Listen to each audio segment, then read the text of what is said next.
या ठिकाणी माझ्यासोबत आहेत DK टुरिझमचे चेअरमन सावंत माझ्यासोबत आहेत. त्यांच्याकडून जाणून घेणार आहोत. अंगणेवाडीची जत्रा फार मोठ्या संख्येने या ठिकाणी भक्तगण घेतात. एक प्रसिद्ध जत्रा मानली जाते.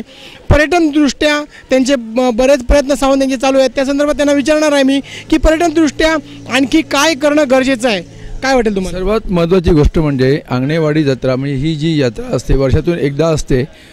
जशी पंढरपूरची यात्रा असते तशाच प्रकारची इथे यात्रा आहे. दिवसेंदिवस म्हणजे वर्षोगणी इथे येणारे जे भाविक आहे त्यांची संख्येने वाढ होत आहे. यावर्षी आमच्या अंदाजाप्रमाणे कमीत कमी 10 ते 12 लाखाच्या वर येण्याची शक्यता आहेत.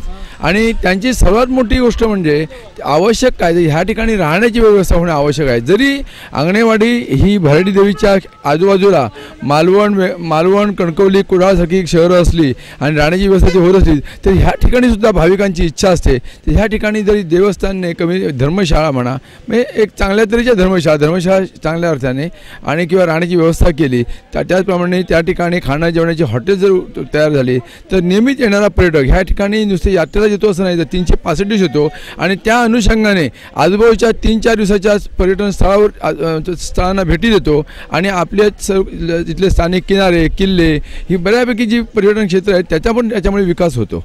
या ठिकाणी तुम्ही कोणता स्टॉल लावला आहे का पर्यटकांना माहिती देण्यासाठी? या ठिकाणी मी गेली 17 वर्ष आम्ही मोफत चप्पल सेवा या ठिकाणी लोकांची देतो. म्हणजे लोकांची पादचारणं सांभाळायची आणि ती करत असताना मी त्यांना टुरिझमदृष्ट्या सर्व तऱ्हेचं माहिती देत असतो.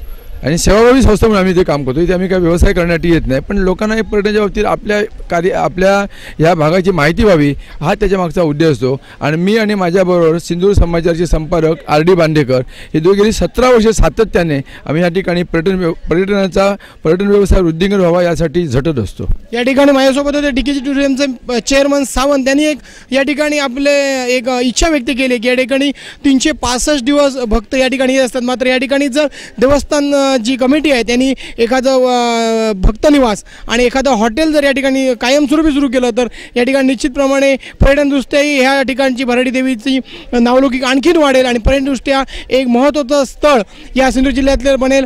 व्हिडिओ जर्नलिस्ट अतिकसह हेमंत मराठे, लाईव्ह सिंधुदुर्ग, सावंतवाडी.